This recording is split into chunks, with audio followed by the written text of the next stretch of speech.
Good morning viewers. आज बात करेंगे living with corona the new normal. आप सब जानते हैं कि पूरी दुनिया में और हमारे मुल्क हिंदुस्तान में हज़ारों लोग डेली बेसिस पर कोरोना से पॉजिटिव पाए जा रहे हैं और ये बात समझ में आ रही है कि बहुत सारे लोग इस पॉजिटिव होने के बाद सीवियरिटी की तरफ जा रहे हैं और बहुत सारे लोग जो है वो अच्छे होकर अपने घरों को जा रहे हैं। इस वायरस के साथ जो अब बात साफ हो चुकी है वो ये कि ये वायरस के साथ अब हमको रहना है एक लंबे अरसे तक। या तो इसकी कोई वैक्सीन बन जाए या हर्ड इम्यूनिटी आ जाए या इसका कोई सॉलिड ट्रीटमेंट हम इन्वेंट कर लें। इन तीन सिनारियों के अलावा और कोई एस्केप रूट, कोई एग्जिट रूट, कोई बाहर निकलने का रास्ता इस पैंडेमिक से हमारे पास नहीं है। इस पूरे पैंडेमिक का अगर आप एनालिसिस करें तो अब जो सिचुएशन है उसमें अब हम देखेंगे कि living with corona the new normal अब एक नए समझ लीजिए डोमेन की तरफ जा रहा है और हमको ये समझ में आ रहा है कि इस वायरस के साथ अगर हमको रहना है तो कैसे रहना है। इस पर लोग बहुत सारी बात कर भी रहे हैं।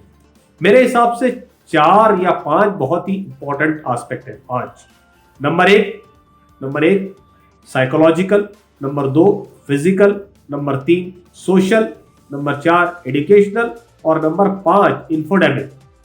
Living with corona the new normal में ये 5 डोमेन, 5 एस्पेक्ट ऐसे जिस पर आज हम इस वीडियो में थोड़ी सी बात करेंगे और कोशिश करेंगे कि हम किसी नैरेटिव पर पहुंच सके।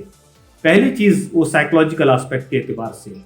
आप सब जानते हैं कि इससे पहले ऐसा नहीं था कि अगर आप नाई की दुकान पे जाएं अपने बाल कटवाने के लिए तो आपको ये एहसास हो कि मुझे कोई बीमारी पकड़ सकती है।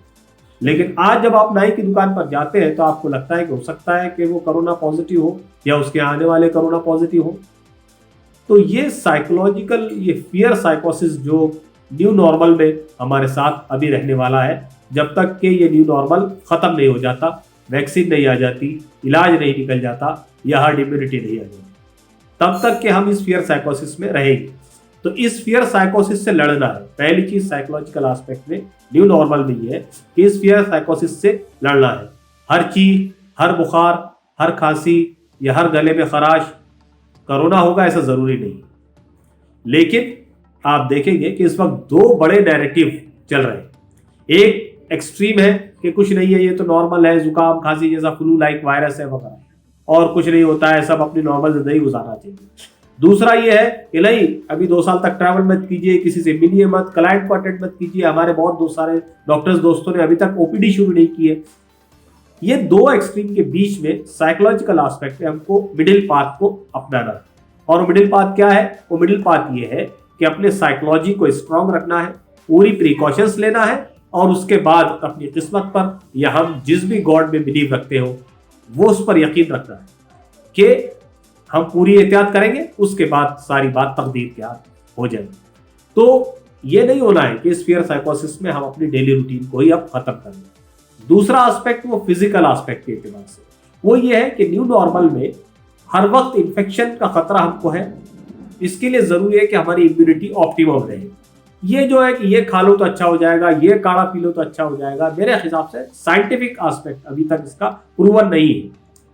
इम्यूनिटी या तो ऑप्टिमम हो सकती है या सब ऑप्टिमम हो सकती है। सब ऑप्टिमम जब हो जाएगी तो आपको इन्फेक्शन होने के चांस बढ़ जाएंगे। इन्फेक्शन हो ही जाएगा ऐसा जरूरी नहीं, इन्फेक्शन होने के चांस बढ़ जाएंगे।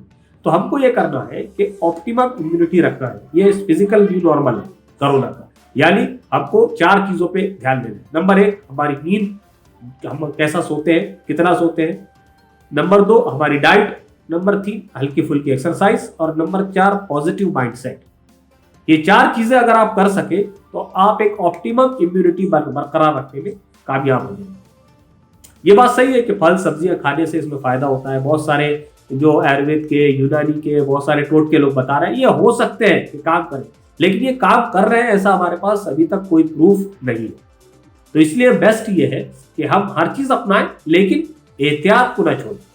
फिजिकल न्यू नॉर्मल में आपको स्ट्रेस कम लेना है, ऑप्टिमम नींद लेना है, बेस्ट नींद लेना है और स्ट्रेस फ्री रहना है। थोड़ी सी एक्सरसाइज करनी है ताकि आप न्यू नॉर्मल को अपनी ऑप्टिमम इम्यूनिटी के जरिए बीट कर सके इन्फेक्शन इस खतरे में। तीसरा एस्पेक्ट जो और भी इंपॉर्टेंट है वो सोशल। तो अब आप जानते हैं कि सोशल गैदरिंग बंद हो चुकी है, बहुत सारे प्रॉब्लम्स हैं। 50 की गैदरिंग में लोग कह रहे हैं शादियां करो, और एक दूसरे से मिलने से लोग कतरा रहे हैं, एक दूसरे के रिश्तेदारों के यहाँ नहीं जा रहे हैं। तो मेरे ख्याल से इसमें भी दो एक्सट्रीम हो गए हैं। इसमें हमको ये करना है कि जहाँ जहाँ बुखार खांसी वाले इस तरह के लोग हैं उनसे हमको बचना है, लेकिन जो नॉर्मल लोग हैं, जो जिनको असिम्प्टोमेटिक कैरियर कहा जा सकता है, उनके बारे में अभी तक साइंटिफिक इसमें दो ओपिनियन हो गए। एक ये कह रहा है कि असिम्प्टोमेटिक कैरियर फैला सकता है, इसके सिर्फ 40% चांस है। एक ये कह रहा है कि हो सकता है कि असिम्प्टोमेटिक कैरियर यानी ऐसे लोग जिनमें कोरोना के लक्षण नहीं है लेकिन उनके अंदर कोरोना मौजूद है, वो असिम्प्टोमेटिक कैरियर कहलाते हैं। तो ऐसे लोग बिल्कुल नहीं फैलाते। तो ये दो ओपिनियन आ गए हैं साइंटिफिक लेवल पे। तो हमको ये समझना है कि ये ओपिनियन कि असिम्प्टोमेटिक कैरियर नहीं फैलाते, ये बहुत ही माइनर ग्रुप है, बहुत छोटा ग्रुप, लेकिन ज्यादा लोगों का ये कहना है कि 40% असिम्प्टोमेटिक कैरियर फैला सकते हैं। तो हमको ये करना है कि जहां पर इस तरीके के बीमार वगैरह लोग हैं उनसे नहीं मिलना है, भीड़ भाड़ वाली जगहों पे नहीं जाना है, जहां जाना है वो मास्क पहन के जाना है। अच्छा, मास्क पहनने में भी लोग बहुत एक्सट्रीम, दो एक्सट्रीम हो गए। कुछ लोग तो बिल्कुल डिनाई कर रहे हैं और कुछ लोग पहन रहे हैं तो ऐसा पहन रहे हैं कि हर जगह उसकी जो है पहले घूम रहे हैं। तो उसके लिए जैसे जो भी जहां पर भीड़ भाड़ वाली जगह है उसको अवॉइड करना है। तो ये आपका सोशल एस्पेक्ट है ना। तो इसमें ये समझना है कि आपको भीड़ भाड़ वाली जगहों पे हर लेवल पे अपने आप को बचाना है। बाकी आप क्लाइंट से मिल सकते हैं, अपने रिश्तेदारों से मिल सकते हैं, दोस्तों से मिल सकते हैं, एज लॉन्ग एज आपको ये पता है कि वो कोरोना पॉजिटिव नहीं आए हैं और वो मिलना आपका जरूरी भी हो, है ना। अब ये भी समझना। इस तरीके से ये तीसरा न्यू नॉर्मल हुआ। चौथा न्यू नॉर्मल एजुकेशन एस्पेक्ट है। आप जानते हैं वो एजुकेशनल एस्पेक्ट ये है कि हम सब देख रहे हैं कि अब ऑनलाइन क्लासेस चल रही है ना, उससे स्क्रीन एडिक्शन बढ़ रहा है। ये सारी चीजें पहले हम समझते थे कि स्टूडेंट और टीचर आमने सामने होना चाहिए, फिजिकल इंटरेक्शन होना चाहिए वगैरह, लेकिन अगर अब आप देखें तो आपको समझ में आ रहा है कि ऑनलाइन टीचिंग का अपना एक इंपॉर्टेंस है। पहले बहुत सारी यूनिवर्सिटीज ऑनलाइन टीचिंग की डिग्रीज को मानती ही नहीं थी, लेकिन अब एक पूरा नया समझ लीजिए डोमेन खुल गया है, जिसको आप समझे कि जिसमें ये कि आप ऑनलाइन टीचिंग में एजुकेशन इम्पार्ट कर सकते हैं और उसका अपना एक इम्पोर्टेंस है। तो एजुकेशनल सिनारियो बहुत कुछ बदलेगा है एजुकेशन पे, एक डिफरेंट मौजू है, हम इस पे कभी और बात करेंगे। लेकिन एक इंपॉर्टेंट चीज जो समझ में आ रही है कि बहुत छोटे बच्चों को जो फर्स्ट से लेकर 5th 7th तक भी ऑनलाइन क्लासेस में माँ बाप झोंक दे रहे हैं, बच्चे स्क्रीन से परेशान हो रहे हैं, उनकी आंखों पर रेस का भी असर होता है, डेफिनेटली होता है। तो हमको ये सोचना है कि हम इंटरसेक्शनैलिटी के कॉन्सेप्ट को समझें कि हर बच्चे को जरूरी नहीं कि आप ऑनलाइन क्लासेस कराएं, बल्कि कुछ प्रॉब्लम बेस्ड लर्निंग में माँ बाप इन्वॉल्व हो। टीचिंग लर्निंग में जरूरी है कि सारा वो बर्डन आप टीचर पर डालें। हर माँ बाप डिसाइड करें कि मैं अपने बच्चों को डेली कुछ ना कुछ सिखाऊंगा। सिर्फ करिकुलम लर्निंग ही सब कुछ होता है, ये बात नहीं है। तो ये एक बहुत इंपॉर्टेंट एस्पेक्ट है, एजुकेशनल एस्पेक्ट है। इस पे हम एक डिफरेंट वीडियो से आपसे बात करने की कोशिश भी करेंगे। एक आखिरी चीज जो सबसे इंपॉर्टेंट है हमारे नजदीक हुई है कि जो न्यू नॉर्मल है कोरोना का अगला, वो इन्फोडेमिक से इबारत है।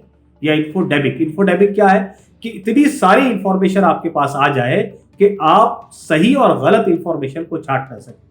Facebook university, WhatsApp university, Instagram university और इस तरह के जो सारे सोशल मीडिया के चैनल्स हैं, उस पे हजारों गलत सलत बातें कोरोना के ताल्लुक से आती है, उसके इलाज के ताल्लुक से आती है, उससे बचने के ताल्लुक से आती है और बहुत सारे कंस्पिरेसी थ्योरीज भी आती है। तो हमको सही इंफॉर्मेशन तक पहुंचना है। उसके लिए हम जो एक्सपर्ट्स लोग हैं, जो जानते हैं, जो समझ लीजिए सिद्ध चीजें हैं, उनसे हम जाने, उनसे माने, उनकी बात को सुने और थोड़ा सा कोशिश करके इन्फोडेमिक से बचें। ऐसा ना हो कि हर सारी गलत सलत चीजें जो है हम उस पर अमल करने लग जाए, उसको मानने लग जाए और उसको फैलाने में लग जाए। तो आप व्हाट्सएप पे आने वाली हर न्यूज से बचिए, यूट्यूब पे आने वाले हर फेक चैनल, फेक न्यूज से बचिए। तो डिसइंफॉर्मेशन, फेक न्यूज और मिस इन्फॉर्मेशन ये इन्फोडेमिक का पार्ट है। तो आपको इन सब से बचना है। डिसइंफॉर्मेशन ये है कि जानबूझकर गलत बातें फैलाई जाए, मिस इन्फॉर्मेशन ये है कि गलत बातें फैलाई जाए लेकिन वो अनइंटेंशनली हो जाए, यानी लोग नहीं चाहते लेकिन फैल जाए। और मिस इन्फॉर्मेशन, डिसइंफॉर्मेशन और फेक न्यूज ये है कि झूठ बात फैलाई जाए हर तरफ। तो इन सब से आपको बचना है। तो living with corona the new normal में ये 5 डोमेन ऐसे हैं जिन पर आपको सोचना, समझना है, पढ़ना है और इसके हिसाब से अपनी नॉर्मल जिंदगी को गुजारना है। वो जो 2 एक्सट्रीम मैंने बताए हैं उसके बीच के एक्सट्रीम से हमको चलना है और अगर आप ऐसा चलेंगे तब हम न्यू नॉर्मल में सही तरीके से जिंदगी गुजार सकेंगे। वरना जितने साइकोलॉजिकल डिप्रेशन के केसेस लोग पर्सनल फोन करके बोल रहे हैं, हमारे दोस्त बोल रहे हैं कि ये सब बढ़ गया है टीनेजर्स में, खासतौर पे जो ओल्ड एज ग्रुप है उसमें। एक आखिरी बात यह है कि हमको अपने वल्नरेबल ग्रुप्स को बताना है। न्यू नॉर्मल में ये है कि हमारे जो वल्नरेबल ग्रुप्स हैं, वल्नरेबल ग्रुप्स, बूढ़े और बहुत छोटे बच्चे, उनको बचाना है। वैसे अब ये एक गुड न्यूज ये है कि छोटे बच्चों में कोरोना नहीं हो रहा है, ये बात ऑलमोस्ट अब प्रूफ हो चुकी है।